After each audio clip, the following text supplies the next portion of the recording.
IPL restart की तैयारियां जोरों शोरों पर है, लेकिन आरसीबी फैंस को डर सता रहा है कि कैसे आरसीबी अब अपना टाइटल जीतेगी, क्योंकि बहुत सारे ओवरसीज़ प्लेयर की अनअवेलेबिलिटी इस समय सामने आ रही है। साथ ही में कप्तान रजत पाटीदार की इंजरी को लेके भी अपडेट है। तो सभी चीज़ों के बारे में बात करेंगे। जुड़ जाइए, फटाफट से कर दीजिए चैनल को सब्सक्राइब। और अपडेट लेके मैं आपके पास आ चुका हूँ कि आरसीबी का कैंप स्टार्ट हो चुका है।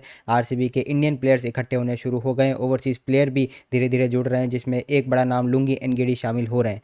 सबसे बड़ी अपडेट मैं आपको दे दूं कि जॉस हेजलवुड आरसीबी से अब नहीं जुड़ेंगे। क्रिकेट ऑस्ट्रेलिया ने अपनी तरफ से तो पूरी खुली छूट दे दी अपने प्लेयर्स को कि आप चाहें तो अपनी टीम को ज्वाइन कर सकते हैं, लेकिन आप हमको डब्ल्यूटीसी फाइनल के लिए चाहिए होंगे तो अब आप टाइम से जुड़ जाना। लेकिन हेजलवुड जो इंजरी से स्ट्रगल कर भी रहे थे, तो वो अब नहीं आने का उन्होंने फैसला कर लिया है। आरसीबी इस समय एक्टिवली रिप्लेसमेंट के लिए नहीं ढूंढ रहा है, लेकिन फिर भी उस पर कोई अपडेट होगी तो आपको ज़रूर बताएंगे। दूसरी खबर जो लुंगी एनगिडी की मैं कह रहा था कि लुंगी एनगिडी तो बेंगलुरु पहुंच गए, लेकिन वो पूरे आईपीएल में टीम के साथ नहीं रहेंगे। 26 तारीख को साउथ अफ्रीकन क्रिकेट बोर्ड ने अपने सभी खिलाड़ियों को वापस बुला लिया जो भी डब्ल्यूटीसी फाइनल के स्क्वाड में हैं, और Lungi Ngidi out of nowhere above many other fast bowlers pick कर लिए गए हैं डब्ल्यूटीसी फाइनल में, और उनको जाना पड़ेगा 26 तारीख को। 26 तारीख का मतलब है कि वो पूरा का पूरा प्लेऑफ मिस करने वाले हैं। यानी कि हेजलवुड एनगिडी आपके दो ओवरसीज पेसर ऑलरेडी बाहर मानिए प्लेऑफ से। तीसरी खिलाड़ी की मैं बात करूं तो वो है जेकब बेथेल।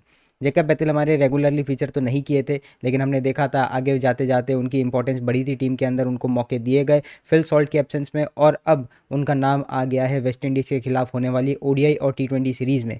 वो सीरीज़ शुरू हो रही है 29 ऑफ मई से। तो इंग्लैंड क्रिकेट बोर्ड ने कहा है कि जितने भी प्लेयर्स ओडीआई में सेलेक्ट हुए हैं उन सभी को जुड़ना पड़ेगा इंग्लैंड स्क्वाड में। तो यानी कि जेकब बेथेल भी आपका पूरा प्लेऑफ मिस करने वाले हैं। फिल सॉल्ट का नाम ओडीआई के स्क्वाड में नहीं आया है। लैम लिविंगस्टन का नाम ना ओडीआई में आया है ना टी20 में आया है। यानी कि फिल सॉल्ट और लैम लिविंगस्टन आपके लिए पूरे सीजन अवेलेबल रहेंगे। ओडीआई के बाद में टी20 सीरीज है, उसमें फिल सॉल्ट का नाम है, लेकिन तब तक आईपीएल खत्म हो जाएगा तो कोई चिंता की बात नहीं है। यानी कि 3 player Josh Hazlewood, Jacob Bethell और लुंगी एनगिडी। जॉस हेजलवुड पूरे आईपीएल में नहीं आ रहे हैं जो भी बचा हुआ है, वहीं पर जेकब बेथेल और लुंगी एनगिडी आपको प्लेऑफ्स में नजर नहीं आएंगे। तो इस केस में आरसीबी क्या कर सकता है कि नुवान थुसारा को आप कम से कम बचे हुए 3 में से एक मैच खिलाइए। लुंगी एनगिडी के साथ आप कंटिन्यू करना चाहेंगे, क्योंकि उन्होंने जहां पे छोड़ा था पिछला मैच चेन्नई के खिलाफ, उन्होंने अच्छी गेंदबाजी करी थी और आरसीबी को कमबैक करवाया था उस मैच में। तो आप सबसे पहले तो अपना क्वालिफिकेशन सिक्योर करना चाहेंगे और ये चाहेंगे कि कैसे ना कैसे आप टॉप 2 में कंफर्म हो जाए। अगर वो हो जाता है तो मेरे ख्याल से फिर वहाँ पे आपको नुवान तुषारा को मौका देना चाहिए, क्योंकि वही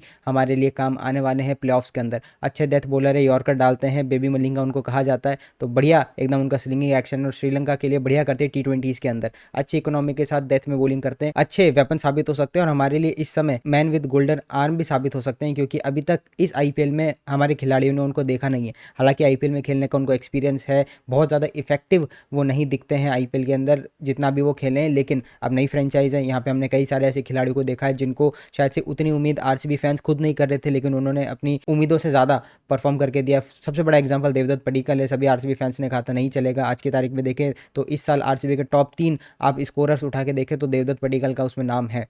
उनका रिप्लेसमेंट आए थे मयंक अग्रवाल, वो भी आपको फीचर करते नजर आ सकते हैं। और मुझे लगता है जो 4 ओवरसीज प्लेयर के साथ आरसीबी जाएगा अगेंस्ट कोलकाता, वो होंगे Phil Salt, Tim David, Romario Shepherd, Lungi Ngidi. Romario Shepherd पे ये अपडेट है कि हमने आखिरी बार, मेरे को नहीं याद आता कि कब किसी वेस्ट इंडियन प्लेयर ने अपनी नेशनल ड्यूटी के लिए आईपीएल छोड़ा हो। पिछले 10-11 साल में तो मेरे को ऐसा याद नहीं आता है। तो अब वेस्ट इंडियन प्लेयर के लिए दिक्कत की बात नहीं है, उनकी आप चिंता मत करिए, वो आईपीएल पूरा करके ही इंग्लैंड की टीम से जुड़ेंगे। वेस्ट इंडीज़ की जो सीरीज़ इंग्लैंड से है उसमें ओडीआई पहले है, तो वहाँ पर भी रोमारो शेपर्ड जो है मेरे ख्याल से ज्वाइन नहीं करने वाले, और अभी तक उनके बोर्ड से भी कोई खबर नहीं आई है। वहीं पे इंग्लैंड बोर्ड ने कहा है कि हम प्लेयर्स को खुली छूट देना चाहते हैं, उनके ऊपर है सब कुछ, लेकिन जो भी प्लेयर ओडीआई में है वो आपको प्लेऑफ नहीं खेलते हुए दिखेंगे। तो उसमें जेकब बेथेल का नाम है, सिर्फ आरसीबी की बात करें, और बाकी टीम से तो रिप्लेसमेंट साइन करने शुरू कर दिए। जैक फ्रेजर मग्गर, ऐसा बताया जा रहा है कि काफ़ी डर गए थे वो जब उन्होंने वो सीन्स देखे थे धर्मशाला में, क्योंकि दिल्ली में वो थे और दिल्ली भी उस मैच में शामिल थी। वो काफ़ी डर गए थे, तो वापस से अभी इंडिया आने से वो थोड़ा कतरा रहे हैं। तो दिल्ली कैपिटल्स ने मुस्तफिजुर रहमान को साइन कर लिया है।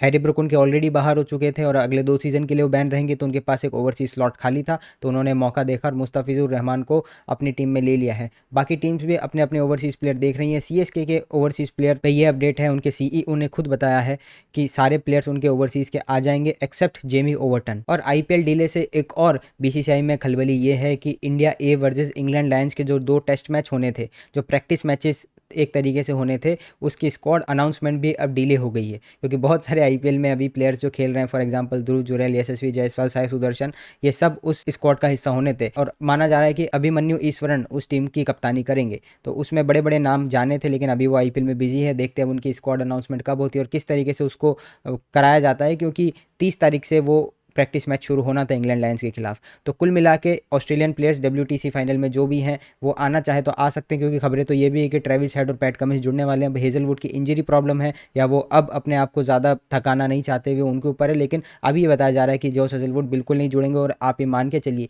कि बिना जॉश हेजलवुड ही आपको आगे का अपना सफर तय करना है। लुंगी एनगेडी प्ले ऑफ नहीं खेलेंगे जेकब बेथेल, बाकी आपके सारे ओवरसीज प्लेयर टीम के साथ लास्ट तक जुड़े दिखाई देंगे। तो जैसी भी कंडीशन है, अब हमको बहाने नहीं बनाने, हमको सिर्फ टारगेट की तरफ देखना है कि हमारे सामने ये टारगेट है, ट्रॉफी जीतनी है। फिल सॉल्ट के साथ विराट कोहली ओपन करते नजर आएंगे। नंबर 3 पे आपको दिख सकता है मयंक अग्रवाल।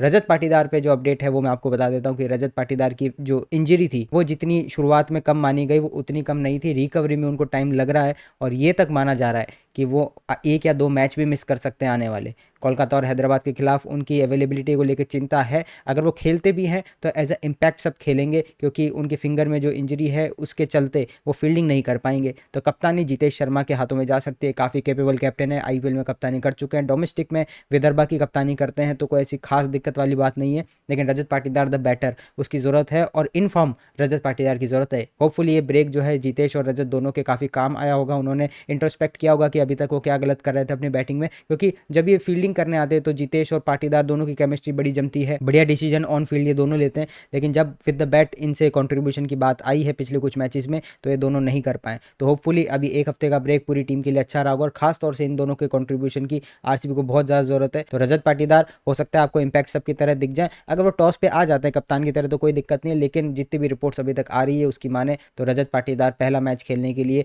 पूरी तरीके से फिट नहीं है। अगर वो आएंगे भी तो इंपैक्ट सबकी तरह ही आएंगे। बारिश की बात करें तो आपने वीडियो देखी होगी जहां रसिक दरसलामा कृणाल पांड्या की एंट्री हो रही है आरसीबी के कैंप में वापस से, वहाँ पे बारिश हो रही है। तो बारिश जो है इस समय बेंगलुरु में काफ़ी ज़्यादा होती है। जो हमारे 2 मैचेस बेंगलुरु में हैं, कोलकाता और हैदराबाद के खिलाफ, उनमें काफ़ी ज़्यादा बारिश के चांसेस हैं। तो आरसीबी को जो भी मुकाबला मिले उसमें जीत के पहले तो अपने नाम के आगे क्यों लगवाए, और जो भी मुकाबला उसके आगे दिखे उसमें आप अपना टॉप 2 स्पॉट फिक्स कर ले। 20 पॉइंट पे मेरे ख्याल से आपको टॉप 2 स्पॉट फिक्स मिल जाएगा। बाकी टीम्स आपस में लड़ेंगी एक दूसरे के खिलाफ, उसमें एक दूसरे के पॉइंट वो काटेंगे। लेकिन आरसीबी इस मामले में शॉर्ट है कि आपको केकेआर के खिलाफ खेलना है जो टॉप 4 की रेस से बाहर है, एसआरएच के खिलाफ खेलना है जो टॉप 4 की रेस से बाहर है, और लखनऊ भी ऑलमोस्ट टॉप 4 की रेस से आप बाहर ही मानिए। और ये लीग का लास्ट मैच होगा, इसलिए आप तब तक मान सकते हैं कि लखनऊ प्लेऑफ की रेस में होगा नहीं होगा हम सबको पता होगा।